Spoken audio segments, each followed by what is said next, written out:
Sunita Williams et Barry Wilmore, ça vous parle? Ces deux Américains ont fait couler pas mal d'encre ces derniers temps du fait de leur situation un peu spéciale. En fait, ils sont bloqués. Mais pas bloqués genre tu sors de chez toi, tu claques la porte et t'as laissé les clés à l'intérieur.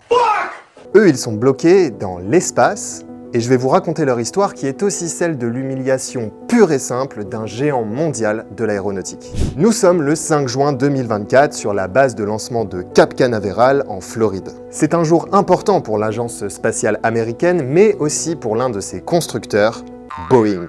En effet, ce 5 juin a lieu le tout premier vol habité de la toute dernière capsule Starliner construite par le géant américain. Et là, on va faire une pause. Déjà ? Oui, parce que je ne peux pas vous raconter ce fiasco spatial sans un poil de contexte. Et pour ça, je vais avoir besoin d'aide.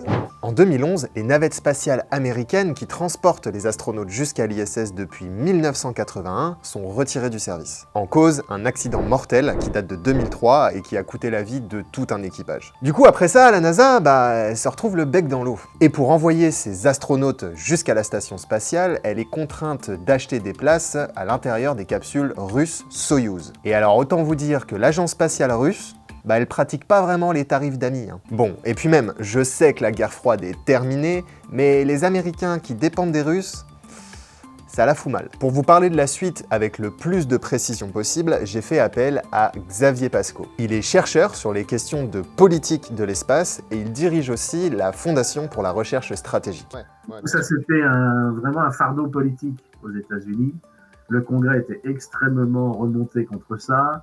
En fait, virtuellement, depuis la navette spatiale, les États-Unis n'avaient plus de vaisseaux pouvant transporter leurs équipages, quoi. Et vu des États-Unis, c'était vraiment presque une humiliation. En fait. Du coup, pour se sortir de là, la NASA, elle lance le programme CCDEV, pour Commercial Crew Development. En français, le développement commercial pour les équipages. Concrètement, c'est un appel d'offres pour dénicher deux partenaires capables de construire des navettes pour la NASA. L'idée, c'est d'abord de s'assurer d'un moyen de transport spatial fiable sur le long terme, tout en maintenant une certaine concurrence tarifaire entre les deux lauréats, et tout en s'assurant un deuxième véhicule au cas où le premier lâche. Et ça, c'est du foreshadowing de qualité. Bon, directement, le projet prend du retard, pour des raisons financières et politiques surtout. Mais en 2014, les grands gagnants sont annoncés, Boeing avec sa capsule Starliner et SpaceX avec la capsule Dragon. Bon alors SpaceX maintenant on connaît, Elon Musk, Tesla, Starlink, SpaceX, Twitter, Donald Trump, bref. Mais en 2014, tout ça n'est pas encore arrivé. Et SpaceX, à ce moment-là, ce sont un peu les outsiders du projet. C'est pour ça que même si l'entreprise est sélectionnée, la NASA ne lui alloue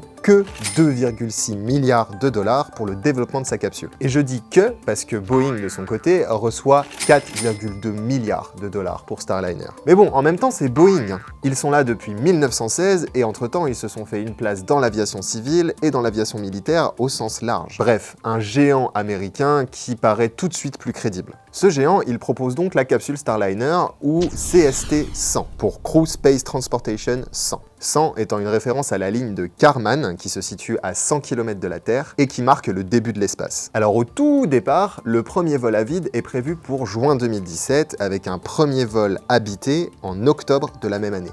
C'est rapide. Mais très vite, Boeing annonce un report pour début 2018 suivi d'un deuxième report pour décembre de la même année. Finalement, les premiers vols opérationnels de Starliner et de Dragon auront lieu en 2019. Et le problème dans tout ça, c'est que pendant ces années de développement, l'ISS, elle n'a pas arrêté de tourner. Donc il a bien fallu opérer les transferts et les relèves des scientifiques qui y travaillent. Donc la NASA reste cliente des navettes Soyouz. Et alors vraiment les prix, c'est simple, pour 6 places à bord d'un vol de Soyouz prévu en 2018, l'agence spatiale russe Roscosmos a facturé à la NASA 490 millions de dollars américains. Ça fait juste un tout petit peu plus de 80 millions de dollars pour une place. Ça y est, on est en 2019, Starliner prend son envol à vide, direction l'ISS. Quelle rate pour une erreur de trajectoire. Dommage. C'est pas grave, un deuxième vol est organisé en 2021 et cette fois, la fusée décolle pas. Une sombre histoire de vanne bloquée, bref. En vrai, c'est dur pour Boeing, parce qu'à côté, la capsule Dragon de SpaceX, elle envoie des astronautes dans l'ISS de façon régulière depuis 2020 déjà. Et avec 2 fois moins de budget. Ça a boosté SpaceX de manière considérable, non seulement d'un point de vue efficacité, etc., mais ça a aussi donné du crédit, mine de rien, à l'époque, à Elon Musk, d'un point de vue politique parce que ça aide. Là, il se mettait au service des États-Unis en termes politiques et stratégiques. Donc, Elon Musk, il a gagné sur les deux tableaux. Ouais. Ça lui a donné un crédit politique aussi. Et puis, il faut reconnaître qu'il a fait les choses, quoi. Et que je crois qu'il y a eu un peu plus d'une douzaine de vols maintenant de Crew Dragon vers la station spatiale. Et là, les États-Unis ont à l'époque beaucoup insisté pour dire que c'était le retour de l'indépendance américaine, America is back, etc. En 2022, c'est enfin la bonne. Starliner décolle, s'envole, s'amarre à l'ISS et réatterrit sans trop de problèmes sur Terre. Ouais. Pardon. Mais l'année d'après, ça recommence. Nouveaux problèmes techniques, nouveaux tests, nouveaux retards. Et le problème Boeing, ça date pas de Starliner. On s'est aperçu que Boeing avait sous-performé en fait. Depuis les années Obama, voire les années Bush précédemment, Boeing a été dans l'incapacité parfois de répondre à des appels d'offres de manière correcte, si bien qu'ils ont été régulièrement déclassés dans les appels d'offres de la NASA, par exemple, et ça a beaucoup interrogé la NASA. Il y a eu un problème Boeing qui a été identifié, franchement. Et voilà, on arrive donc au 5 juin 2024, date à laquelle tout, et je dis bien tout, doit être prêt. Parce que là, Starliner va décoller avec 2 humains à bord.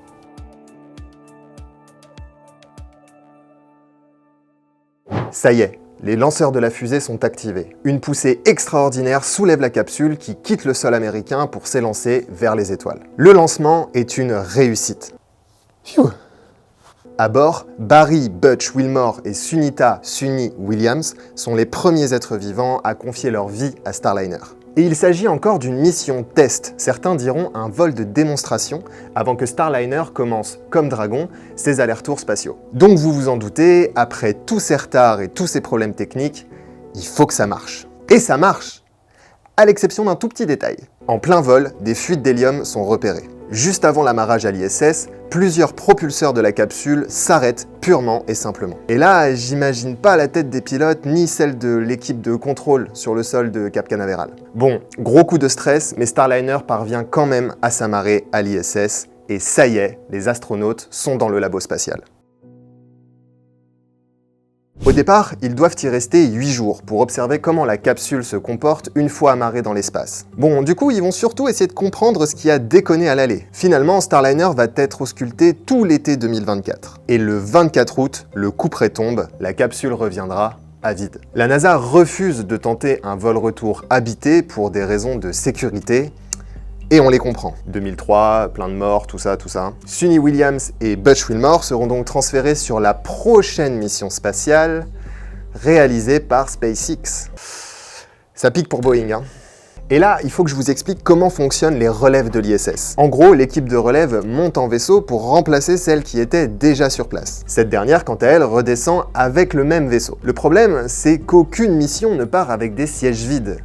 En même temps, tu me diras, vu le prix de la place, c'est normal. Donc à chaque fois qu'une capsule redescend sur Terre, elle est pleine. Alors la décision qui est prise, c'est de faire redescendre Sunita Williams et Barry Wilmore avec la mission Crew 9. C'est-à-dire pas l'équipe qu'ils ont rejoint dans l'ISS, mais celle d'après. Crew 9 a donc décollé en septembre 2024 avec 2 sièges vides à bord pour permettre de faire redescendre nos 2 naufragés spatiaux. Date de retour prévue, février 2025.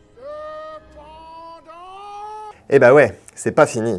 Parce que le 17 décembre dernier, la NASA a annoncé repousser la mission Crew 9 pour laisser le temps à SpaceX et à l'Agence spatiale américaine de développer une nouvelle capsule Dragon. La date de report, fin mars minimum. Coup dur donc pour Suni et Butch qui étaient partis à l'origine pour 8 jours de mission et qui vont se retrouver à passer près de 9 mois dans l'espace. Bon, d'après les quelques interviews qu'ils ont données depuis les étoiles, le moral reste bon. Et au sol, la NASA n'a pas du tout jeté la pierre sur Boeing. Au contraire, l'agence a réitéré sa confiance en la firme américaine pour résoudre les problèmes de Starliner, notamment en utilisant les données récoltées pendant ce vol raté. Effectivement, jusqu'à présent, la NASA, dans son souci de ne pas s'en remettre à un monopole qui serait le monopole de SpaceX dans tous les domaines, et puis dans son souci de soutenir ce qu'ils appellent une legacy company, vraiment une firme historique qui quand même continue à être centrale dans le dispositif américain y compris à des fins militaires qui emploient énormément de monde, enfin il y a des équilibres politiques et économiques importants, a été dans le sens d'un soutien à Boeing. Le souci, c'est que ça, c'est la NASA avant Trump. Aujourd'hui, ce qu'on voit, c'est que la personne qui devait diriger la NASA, enfin qui aurait dû être le acting director, n'a pas été retenue pour être acting director parce qu'en fait, il lui est reproché de tenir une ligne trop classique de soutien des acteurs historiques. Et ça va dans le sens, sans doute, d'une remise en cause plus profonde de la politique de la NASA. Alors, après, la question, vous savez, c'est très volatile politiquement, Boeing. Boeing, ça reste quand même quelque chose qui n'est pas anodin pour les États-Unis.